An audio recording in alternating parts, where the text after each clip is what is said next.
Le Mali vient de bloquer la diffusion de France 24 et Radio France Internationale, appartenant à France Monde Média, je crois, si je ne me trompe pas. Très intéressant comme fait, et c'est tollé général en Europe. Exactions, abus de droits de l'homme et tout le reste. Pourquoi le Mali l'a fait? Le Mali l'a fait parce qu'ils ont fait des rapports officiels accusant les militaires maliens d'exactions, de tueries de populations civiles, de carnage, de ravages. Nous avons mené des entretiens avec des dizaines de témoins et d'autres personnes et nous avons documenté 8 incidents dans le centre et dans le sud-ouest du Mali qui impliquent les groupes armés islamistes et l'armée malienne. Et ces différents événements que nous avons documentés se sont soldés par le meurtre de 107 personnes, des civils, y compris des suspects. Et donc parmi eux, des commerçants, des chefs de village, des chefs religieux et des enfants. Et la plupart des victimes ont présumément été sommairement exécutées. Et aussi, on a prétendu qu'il y avait des Blancs qui parlaient une langue qu'on ne comprend pas, qui ont participé à ces massacres. Alors dans votre rapport, vous parlez également d'hommes blancs qui ne parlent pas français, qui seraient aussi responsables d'exactions. Alors effectivement, dans certains témoins que nous avons interviewés, on décrit la présence de soldats blancs qui ne parlaient pas, qui parlaient une langue en fait qu'ils ne comprenaient pas, et par supposition en fait comme Barkhane, Takuba et ni la MINUSMA ne sont opérationnels dans cette zone. On peut penser qu'il s'agisse de Russes engagés auprès du groupe Wagner. Accusant ainsi évidemment la Russie. Vous savez exactement ce qui s'est passé en Mali très récemment. Le Mali a été mis à l'écart par beaucoup de peuples, par des lâches. Ce n'est même pas le peuple, ce sont les représentants. Très lâches, qui ont crucifié un pays frère au nom d'un étranger. Au nom de quel droit, quelle loi, je ne sais pas. Mais est-ce que les Maliens sont morts? Est-ce que les Maliens sont affamés? Je ne sais pas, les Maliens, dites-moi. Est-ce que les Maliens sont en train de mourir et qu'on nous a dit ils vont mourir, ils vont craquer? Je ne sais pas. Je ne suis pas là, mais j'ai envie de savoir. C'est très hypocrite de voir ce qui se passe dans le monde. Si on rentre un peu en arrière, il y a quelque temps, la chaîne russe RT a été sanctionnée de l'Europe après l'appel de l'Union européenne, prétextant que la chaîne propageait des mensonges. La chaîne était basée sur la fausse information. Au nom de toutes les équipes d'RT France, nous souhaitions vous remercier sincèrement pour votre fidélité tout au long de ces 4 années.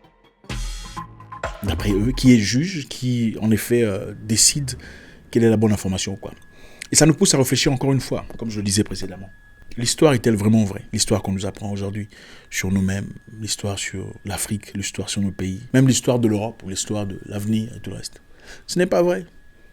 Chacun raconte l'histoire selon ses compétences. C'est le gagnant des guerres qui raconte l'histoire. L'histoire de la guerre, est-ce vrai? Les théories qu'on nous apprend, est-ce vrai? Oh, monsieur tel a massacré des tels. C'était à cause de ça. Est-ce que c'est vraiment vrai? Ou bien c'est la version du vainqueur? C'est la version du lion ou de l'antilope? Très intéressant, remettre en question toutes ces histoires. La propagande est une réalité, mes amis. La propagande est une réalité. Depuis Hitler jusqu'à aujourd'hui, ça n'a pas stoppé. Ça a simplement changé de forme. On nourrit au peuple ce qu'on veut que le peuple comprenne. On nourrit au peuple les idées selon lesquelles il y a un méchant ici, là-bas. Il faut aller finir les gens, tout ça. La femme qui parle là, parlant d'exactions et de tout le reste. On peut penser qu'il s'agisse de Russes. Travaille pour Human Rights Watch. Human Rights qui a reçu 100 millions de dollars en 2010. Venant de qui? George Soros. Intéressant. Pendant 10 ans, 100 millions de dollars.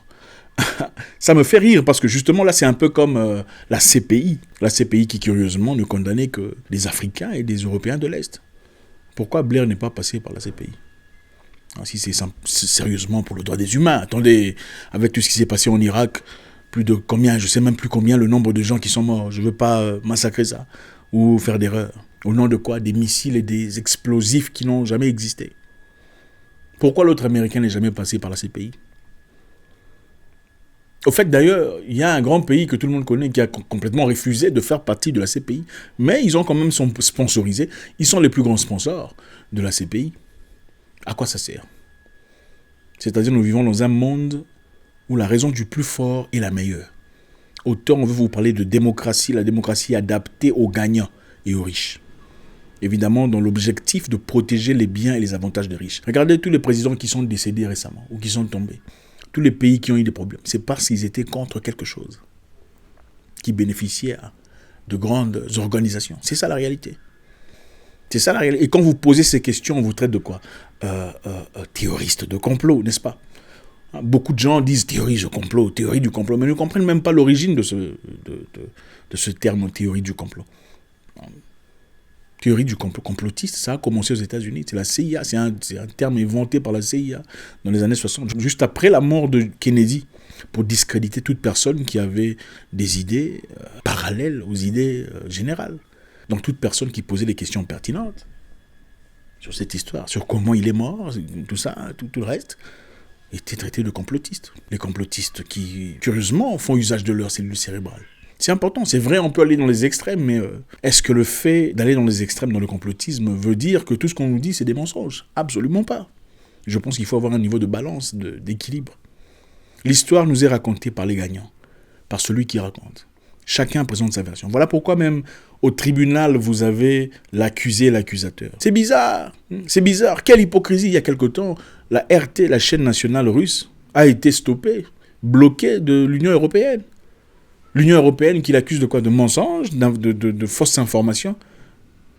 Pourquoi on n'a pas laissé aux humains, aux Européens, qui sont assez adultes pour faire leur propre choix, de regarder ce qu'eux diffusent et ce que la RT diffuse pour décider d'eux-mêmes, disant, ok, qui dit la vérité ou pas ? Mais eux choisissent délibérément, non, vous n'allez plus diffuser vos histoires ici chez nous, parce que vous racontez des mensonges. Quel biberonnage général, c'est incroyable. Les Européens sont-ils des gamins pour que quelqu'un choisisse pour eux ce qu'ils peuvent écouter ou pas ? Ça me ressemble beaucoup plus à la Chine, je crois. Est-ce que le capitalisme est vraiment ce qu'on nous prétend ? Est-ce que la démocratie est vraiment ce qu'on prétend ? C'est une très bonne question. Vous savez, les Africains ont été épargnés de beaucoup de choses quand ils étaient séparés de beaucoup de choses. En fait, c'est pour dire que beaucoup de choses nous arrivent parce que nous sommes trop impliqués dans les histoires qui ne nous regardent pas. À l'époque, pendant la Deuxième Guerre mondiale, par exemple, les Africains ont été épargnés dans beaucoup de choses parce qu'ils n'étaient pas là. Ils étaient absents. Ils étaient trop occupés à élever leurs chèvres, leurs boucs, leurs vaches. À l'époque de la grande famine, pendant que les Européens et les Américains souffraient incroyablement, les Africains n'étaient pas impliqués. Il n'y avait pas famine en Afrique. Les gens mangeaient de leurs plantations, leurs petites histoires, petits jardins, petites histoires derrière le truc, potager. Mais curieusement, aujourd'hui, dans beaucoup de pays, on ne peut même plus avoir des potagers à la maison. Sinon, il y a un monde de $20 000 où vous allez en prison. Donc il y a des choses, il ne faut pas s'impliquer, il faut rester soi-même. Il faut toujours baigner dans l'autodétermination. Et voilà pourquoi beaucoup de respect au peuple malien, un peuple fort et vaillant. On a dit que vous alliez tomber, vous serez à genoux en train de supplier. Mais est-ce que vous êtes à genoux ? Ça, c'est la grande question, je suis curieux de savoir. Il faut nous le dire dans les commentaires. Est-ce que les Maliens sont à genoux ? Est-ce que vous souffrez ? Vous êtes affamés ? Est-ce qu'il n'y a pas d'eau là-bas ? Moi, je veux savoir, s'il vous plaît. Il faut nous dire, on veut savoir. Parce que voilà, on nous a dit que vous alliez mourir. Nous vous regardons et beaucoup de gens respectent ce que vous faites. L'autodétermination est la seule façon d'évoluer et de progresser. C'est comme ça.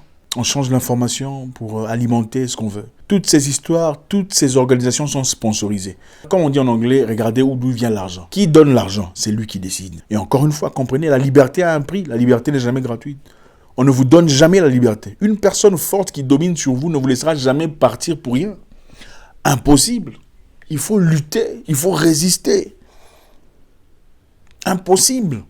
Voilà pourquoi vous voyez même dans le monde quelqu'un qui vous a aidé dans le passé, après que vous ayez réussi, en tout cas tout seul, n'est pas très content avec vous, ne vous aime plus, parce que vous n'avez pas demandé de l'aide.